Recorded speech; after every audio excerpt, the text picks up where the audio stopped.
Hello అండి, welcome to Annapurna's kitchen. ఈరోజు మన రెసిపీ ఏంటో తెలుసా?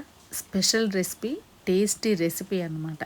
అదేనండి, తోఫుతో ఫ్రైడ్ రైస్ చేసుకుందాం. సింపుల్గా, ఈజీగా ఇంట్లో ఎలా చేసుకోవాలో చూపించేస్తాను. బయట దాకా వెళ్ళి ఈ ఫ్రైడ్ రైస్ కోసం వెయిట్ చేయక్కర్లేదన్నమాట. మనమే ఇంట్లో సింపుల్గా, ఈజీగా, హెల్తీగా చేసేసుకోవచ్చు. సింపుల్ ప్రాసెస్తో ఇంట్లో ఉండే ఐటమ్స్తోనే చేసేసుకుందాం. దానికి కావాల్సిన క్యాబేజీ, సోయా సాసు, ఇంకా తోఫు పన్నీర్ తీసుకున్నాను, పచ్చిమిర్చి, ఒక క్యారెట్, 3 క్యాప్సికము, వెల్లుల్లి, స్వీట్ కార్న్. ఇంతేనండి, సింపుల్ ఇంగ్రీడియంట్స్తో చేసేసుకుందాం అనమాట.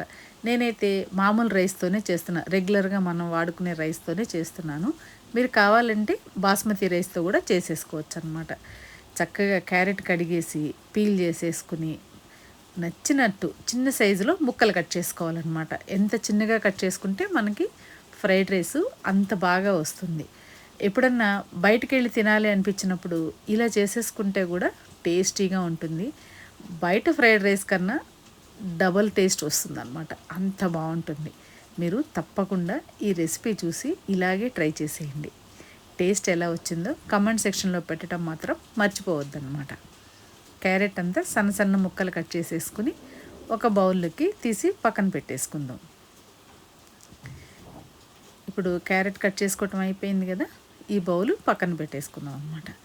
ఇప్పుడు నెక్స్ట్ క్యాప్సికమ్ కట్ చేసుకుందాం. క్యాప్సికమ్ చిన్న సైజు తీసుకున్నాను కాబట్టి నేను 3 తీసుకున్నాను. పెద్ద సైజు అయితే ఒక క్యాప్సికమ్ సరిపోతుంది. ఇవి చిన్న చిన్న క్యాప్సికమ్స్ వస్తున్నాయి కదా ఇప్పుడు, అందుకని మార్కెట్లో నేను ఇవి తీసుకొచ్చాను అనమాట. అందుకని వీటితో బజ్జీలు కూడా వేసుకున్నా చాలా బాగుంటుంది క్యాప్సికమ్తో. నెక్స్ట్ రెసిపీ బజ్జీలు, క్యాప్సికమ్ బజ్జీ చేశాను, అది మీకు త్వరలోనే పోస్ట్ చేస్తాను.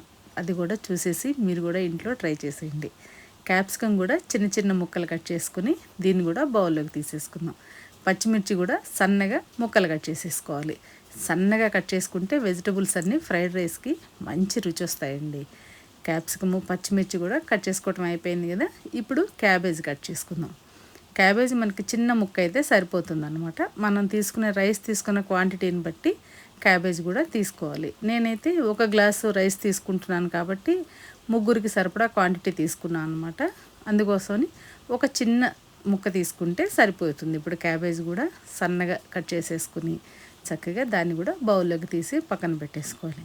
ఈ వెజిటబుల్స్తోనే మంచి టేస్ట్ వస్తుందన్నమాట. ఎంత రుచిగా ఉంటుందో, టేస్టీగా ఉంటుంది, అసలు ఈజీగా అయిపోతుంది. లంచ్ బాక్సుల్లో కూడా చాలా బాగుంటుందన్నమాట. ఎవరన్నా గెస్ట్లు వచ్చినప్పుడు కూడా ఇలా ఫ్రైడ్ రైస్ చేసుకుంటే భలే టేస్టీగా ఉంటుందండి. తోఫు కూడా ఒక ప్యాకెట్, 200 గ్రామ్స్ ప్యాకెట్ అనమాట ఇది. దీన్ని తీసుకుని కట్ చేసేసి ఒకసారి తోఫు కడిగేసుకుని దీన్ని కూడా చిన్న చిన్న సైజు ముక్కలు కట్ చేసుకోవాలండి. పెద్ద సైజు ముక్కలు కట్ చేసుకుంటే మనకి ప్రతి ముద్దలోనూ రాదన్నమాట. అందుకని చిన్నగా కట్ చేసుకున్నాం అనుకోండి, ప్రతి ముద్దలోకి తోఫుతో టేస్ట్ చాలా బాగుంటుందన్నమాట. వీడియోలో చూపిస్తున్నట్టు ఇలా చిన్న చిన్నగా కట్ చేసేసుకోండి. మంచి ప్రోటీన్ ఉంటుంది కాబట్టి ఈ పనీరు చాలా మంచిది. మిల్క్ పనీర్ కన్నా తోఫుతో ఇలా ట్రై చేయండి ఎప్పుడన్నా, చాలా బాగుంటుంది. రుచి అయితే అద్దిరిపోతుందండి. చేసుకోవటం ఈజీ. దీన్ని ఇలా ఉట్టిగా ఫ్రై చేసుకు తిన్నా కూడా చాలా బాగుంటుందన్నమాట. ఇలా తోఫు అంతా ముక్కలు కట్ చేసేసుకోండి. ఈ సైజు ముక్కలు కట్ చేసుకుంటే చాలా బాగుంటుంది. ఇప్పుడు దీన్ని బౌల్లోకి వేసేసుకుని ఒక 1/2 స్పూన్ పసుపు మ్యారినేట్ చేసేసుకుందాం అనమాట. కొద్దిగా ఉప్పు, కొంచెం కారం, అన్నీ 1/2 స్పూన్ క్వాంటిటీ అయితే సరిపోతుంది అనమాట. కొద్దిగా మిరియాల పొడి వేసేసుకుని చక్కగా పైకి కిందకి మొత్తం పన్నీర్ ముక్కలకి పట్టేలాగా కలిపేసేసుకోవాలి. ఇలా అన్నిటికీ ఈక్వల్గా పట్టేయాలన్నమాట. ఇట్లా వేసి కలుపుకొని పక్కన పెట్టుకుని అందులోకి కొద్దిగా పెరుగు కూడా యాడ్ చేసుకుంటే బాగుంటుంది. మరి ఎక్కువ పెరుగు కాదండి, 2 స్పూన్లు, ఒక 1/2 స్పూన్ గరం మసాలా, ఇంకా 2 స్పూన్ల పెరుగు వేసుకుంటే సరిపోతుందన్నమాట. ఈ పెరుగు కూడా ముక్కలకి చక్కగా పట్టేలాగా కలిపేసుకోవాలి. అంతా కలిపేసుకుని ఒక్క 5 నిమిషాలు దీన్ని పక్కన పెట్టేసుకోవాలి. ఈ ముక్కలన్నీ మనం కలిపిన గరం మసాలా, ఈ మసాలాలన్నీ కూడా మంచిగా పీల్చుకుంటాయి అన్నమాట. ఇలా కలిపేసి పక్కన పెట్టేసుకోవాలి. ఈలోపు స్వీట్ కార్న్ కూడా ఉడకబెట్టుకుని దాన్ని కూడా వడగట్టేసుకుంటే సరిపోతుందన్నమాట. నీరంతా తీసేసి పక్కన పెట్టేసుకోవాలి. ఈ ప్రాసెస్ అంతా అయ్యేలోపు మనం రైస్ వండేసానండి. ఇప్పుడు పెనం పెట్టుకుని దాంట్లోకి 1 స్పూను ఆయిల్ వేసుకుని మనం మ్యారినేట్ చేసుకున్న తోఫు ఉంది కదా, దాన్ని పెనం మీద వేసేసుకోండి. స్టవ్ మాత్రం మీడియం ఫ్లేమ్లో పెట్టుకుని చక్కగా ఫ్రై చేసుకోవాలన్నమాట. 4 పక్కల ఫ్రై అయ్యేలాగా ఫ్రై చేసుకుంటే చాలా బాగుంటుంది రుచి. మంచిగా క్రిస్పీగా స్మూత్గా చాలా బాగుంటాయి అన్నమాట తోఫు ముక్కలు. వీటిని ఇలా ఉట్టిగా ఫ్రై చేసుకుని తిన్నా కూడా ఈవినింగ్ స్నాక్స్ లాగా చాలా బాగుంటుంది. ఇప్పుడు స్వీట్ కార్న్ కూడా నీళ్ళు తీసేసి ఒక బౌల్లోకి వేసేసుకుందాం. మనకు కావాల్సిన ఐటమ్స్ అన్నీ రెడీ అయిపోయాయి అనమాట. వెజిటబుల్స్ అన్నీ ముక్కలు కట్ చేసేసుకున్నాము. తోఫు కూడా ఒక్కసారి మళ్ళీ పైకి కిందకి కలిపేసుకోండి. ఇప్పుడు విడివిడిగా అయిపోతాయి. ఇందాక నా ముద్దగా ఉంది కదా, కొంచెం ఫ్రై అయ్యేసరికల్లా పొడి పొడిగా వచ్చేస్తాయి అన్నమాట. చక్కగా 4 పక్కల కూడా మంచిగా ఫ్రై అయ్యి రుచి చాలా బాగుంటుందండి ఫ్రైడ్ రైస్లోకి. ఒకసారి మీరు ఇలాగ ట్రై చేయండి. ట్రై చేసి తప్పకుండా నాకు కమెంట్ సెక్షన్లో కమెంట్ పెట్టేసేయండి. ఫ్రైడ్ రైస్కి మంచి రుచి వచ్చేది ఈ తోఫుతోనేనండి. ఇలా 4 పక్కల ఫ్రై అయ్యేలాగా వేయించుకున్నాక ఇదిగో చూసారా ఎంత స్మూత్గా ఉందో, అసలు ఉట్టివే తినేసేయాలనిపిస్తుంది అనమాట. ఇలా వెజిటబుల్స్ అన్నీ కట్ చేసేసుకుని రెడీ పెట్టేసుకుంటే మనకి ఫ్రైడ్ రైస్ చేసుకోవటం 5 నిమిషాల్లో పనండి. అన్నీ రెడీ చేసుకున్నామంటే 5 మినిట్స్లో మనకి ఫ్రైడ్ రైస్ రెడీ అయిపోతుంది అనమాట. ప్యాన్లోకి ఆయిల్ కానీ బటర్ కానీ వేసుకోండి.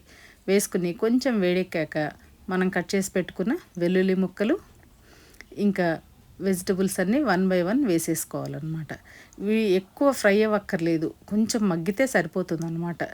మెత్తబడకూడదు ముక్క, క్రంచీగానే ఉండాలి, కొంచెం సాఫ్ట్ అవ్వాలి, అట్లా ఉండాలి. అప్పుడైతేనే వెజిటబుల్స్ అన్నీ చాలా బాగుంటాయి, ఫ్రైడ్ రైస్కి మంచి టేస్ట్ వస్తుంది. ఇవి ఫ్రై చేసేటప్పుడు మాత్రం స్టవ్ హై ఫ్లేమ్లో పెట్టుకోండి. మంచిగా టాస్ చేసుకుంటే భలే రుచిగా ఉంటుందండి. ఇప్పుడు స్వీట్ కార్న్ కూడా వేసేసుకుని అవి కూడా ఆల్రెడీ ఉడికాయి కాబట్టి ఇవి కొంచెం లేట్గా వేసినా పర్వాలేదన్నమాట. ముందు వెజిటబుల్ ముక్కలన్నీ వేసేసుకోవాలి. ఇవన్నీ చక్కగా ఇలా ఫ్రై చేసేసుకుంటే ఒక్క 5 మినిట్స్లో అయిపోతుందండి మనకి ఫ్రై. పిల్లలకి స్కూల్స్కి కూడా లంచ్ బాక్స్లో పెట్టి పంపించవచ్చు. ఇప్పుడు కొద్దిగా ఉప్పు వేసుకోండి. ఓన్లీ వెజిటబుల్స్కి సరిపడానే ఉప్పు వేసుకోండి. రైస్ వేసాక మిగతా సాల్ట్ వేసుకోవచ్చు అనమాట. ఇప్పుడు కొంచెం పెప్పర్ పౌడర్ కూడా వేసుకుని ముక్కలు చక్కగా ఫ్రై అవ్వాలన్నమాట.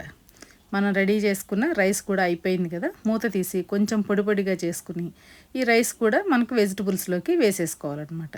సింపుల్ రెసిపీ అండి, ఈజీగా చేసేసుకోవచ్చు. వెజిటబుల్స్ అన్నీ కట్ చేసుకోవటమే టైం పడుతుంది. ఇప్పుడు తోఫు కూడా కూరగాయ ముక్కల్లోకి వేసేసుకుని చక్కగా 2 కలిసేలాగా ఈ మసాలాలన్నీ పట్టేలాగా ఫ్రై చేసుకోండి. 5 మినిట్స్ రెసిపీ అండి. ఎంత ఈజీగా చేసుకోవచ్చు అంటే హ్యాపీగా పిల్లలు భలే ఇష్టంగా తింటారు.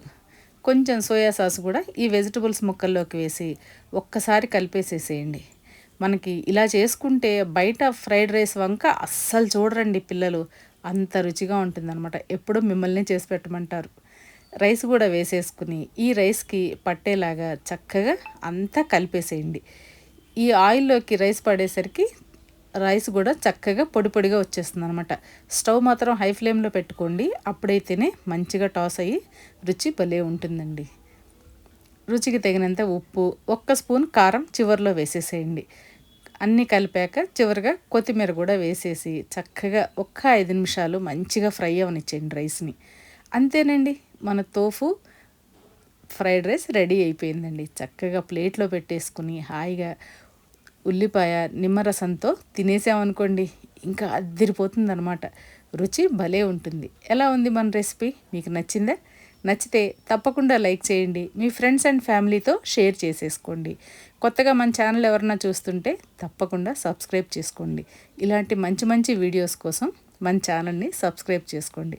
ఒకసారి మన ఛానల్లోకి వెళ్ళి వీడియోస్ అన్నీ చూసి ఎలా ఉన్నాయో కామెంట్ సెక్షన్లో కమెంట్ పెట్టేసేయండి. ఇంకో వీడియోతో మళ్ళీ కలుద్దాం.